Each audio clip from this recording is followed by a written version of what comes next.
So, and I think the songs should go on. I'd like them. I think there's so many songs on my albums that only fans know. And that's it. They're buried from the rest of the world. And some of them are as catchy as all hell. And they've got so many themes in that could apply to certain things. And anything that makes them live, I'm up for, you know. Talk about your book writing. I mean, it's fascinating. How many novels have you written? You've got a collection of short stories and a couple of novels. How did that all come about? Well, actually, the first novel I had published was called The Great Trouser Mystery, which is a kind of sci-fi fantasy thing that came out as a coffee table book with illustrations. And I wrote that before my career began, when I was working in a gas station. Really? Yeah, and I was in a gas station in the village. I'd done all my traveling around as a hippie and stuff, moved home with my parents and said, right, I'm not traveling again until I get paid for it. I decided I was going to be the new Bob Dylan. I was going to be, you know. So I was writing songs in my parents' house and working at the gas station.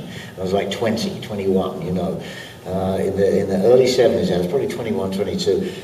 And I was writing all these songs that were a strange mixture of a bit of psychedelia mixed in with a bit of Dylan. I didn't know, you know, it was one of those things where I'm trying to find myself, you know, being a young man and I didn't know.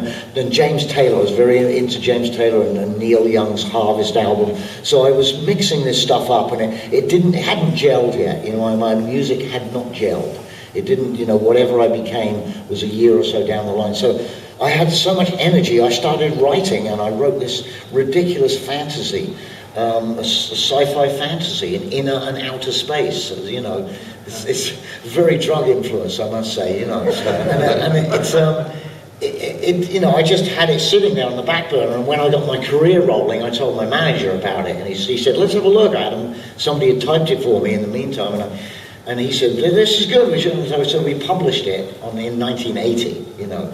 And I found this illustrator who said, I want to illustrate this, and he did these fantastic, beautiful illustrations. It's like about $60 on eBay now, I think, and I've got a couple of copies. But later on in the 90s, I wrote another novel, which came out called The Other Life of Brian in recent years in the 90s. And after I wrote that, I continued writing and wrote a lot of short stories. These I thought these are good. I sent them to I found a literary agent who loved them. And she got me published by St. Martin's Press, and that was called Carp Fishing on Valium. I love that title. Yeah, the title alone is good enough. And that was a collection of short stories with the character, the narrator is named Brian Porker, and he's the same narrator in every story, but he's a different guy. Sometimes he's a musician, another time he's a 13-year-old kid, so it's different short stories, and Brian Porker is the kid. Sometimes he works in one story he works in a factory. You know, he does different things. So that actually made money as well. It actually sold out that hardcover, and they put it into soft cover and published in England, and I got advance. It was pretty good, you know, it did well for me. And then The Other Life of Brian it wasn't as good really, you know, but it was okay. So, and I have some short stories in the computer, but since then I've been pounding records out pretty frequently, and I thought that's my day job, so it's easier, I think, than writing short stories or novels. It's really a song is on 2 pages in front of you, and it's like you know where you stand. Yeah. A short story is you've lost track, and after 5 pages, like why was I writing like Jack Kerouac then, and now I'm writing like so. You know, it's like something you should be doing every day and make a life of it. You know. But I may well get back to it. Talk about this. Well, it's really, no, the same thing applies. I got the show ideas first. Yeah, and literally, I wrote You're Not Where You Think You Are. I think that one's about a guy named David Dibby Hardlicker. And I met a lawyer named Hardlicker. That was his name. That's where I got that name. It's spelled HRD. It's like Polish or something. Hardlicker. But it's Hardlicker, you know. It's Hardlicker. Anyway, so and he's in the army and he's a terrible soldier, and he gets involved. The army say, okay, if you do we're testing a new drug. And you know, if you do the test, we'll release you from the army. And he's dying to get out, and it's like before the first invasion of Iraq, you know, when they invaded Kuwait, you know, and he's like, I don't want to do that, so yeah, I'll take anything. So they discovered a drug that's in golf balls that have been left out on the greens for over 10 years, and there's a substance inside it that they call tit zoom, like Titleist zoom. And if you take the substance, you become extremely accuracy in vision. It becomes extremely acute. So they're testing it for snipers in the army, you know. So he gets a shot at testing this drug. This is really the story that led to the song, okay?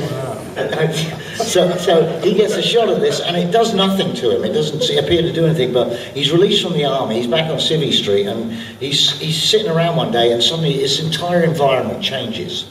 So he's not in his own house anymore, he's in like an Arabian palace. And it's totally specific, this hallucination, and it's not an hallucination as much as it's solid and he's in it. And so this changes every day. And at some point, and so it's a TV show based around this guy waking up in the morning and his whole world has changed. And at the end of each show, he has a conversation with a human antelope hybrid who lives somewhere in his house and who is convinced that it's bisexual human, is going to become, she is going to become the next president of the United States. So the end of the show is a 5-minute conversation with this human antelope hybrid. So that's the show, You're Not Where You Think You Are. And I based it around that. And but if you to play it, it's like you'd think it was really powerful, personal. Right, yeah. Right, yeah. So whatever came out in me, I was not conscious of it. I wrote these songs quickly, based on those crazy ideas. And they're all like, most of the stories are like that, you know. Wow, give us one more, like Broken Skin or Weather Report, which are two beautiful A Weather Report, yeah, that's a good one, yeah. This is about a guy who's agoraphobic, lives in a nameless Midwestern town on an intersection, and his parents, who are pretty wealthy, just put him there when he was 18. He can't go out anywhere, he's hopeless. They put him there, and they just have, pizza deliveries come, and all he does is watch TV, and he's obsessed with the Weather Channel. He can't understand how people actually go outside with dire forecasts such as occasional rain in the offing. That's like, what? He freaks him out. So he's in this house and he's looking out the window watching life on the street. Why are people always on these tiny what are they talking about on the cell phones? What's going on? Why are people carrying packages? What are in the packages? His life is totally cloistered. Anyway, as it says in the story, the inevitable happens as civil war breaks out between liberals and conservatives, which I think is inevitable. I can't understand why it hasn't happened in this country yet.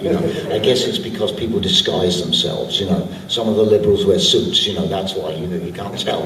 So this war has broken out, which the conservatives are winning because they have the guns, naturally. So this bloody war is going on outside his window, and he's watching this and people start to impinge on his life. They start to come in. People get in, knock on the door, and he doesn't know whether they're a conservative or a liberal. He doesn't know how to play it. He doesn't know what to do. But he becomes instrumental in resolving this war. This guy.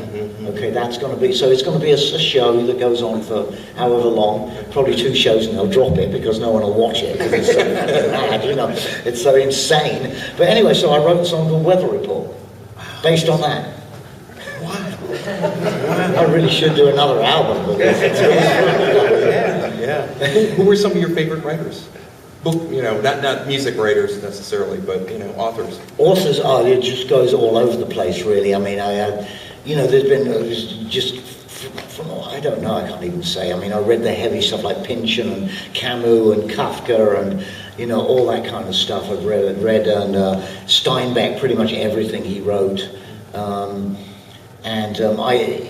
There's some. I read a lot of sci-fi when I was younger. I don't really like it now, but I like everything William Gibson wrote, cyberpunk stuff. I read a lot of non-fiction works. I just read Devil in the White City, as I was explaining to my audience last night in Chicago, and I'm just reading a book I've nearly finished called Monster of Florence, which is about a serial killer in Florence, which I'd never heard about this story. I'm reading a book called Your Inner Fish, which is by a paleontologist, which is telling us why we are related to fish and explaining the limbs and the discovery of the fish that he discovered, the guy who wrote the book, in the Arctic, which was not quite a fish because its eyes were on top and it had a flat head and it had the beginnings of limbs. So I'm reading that.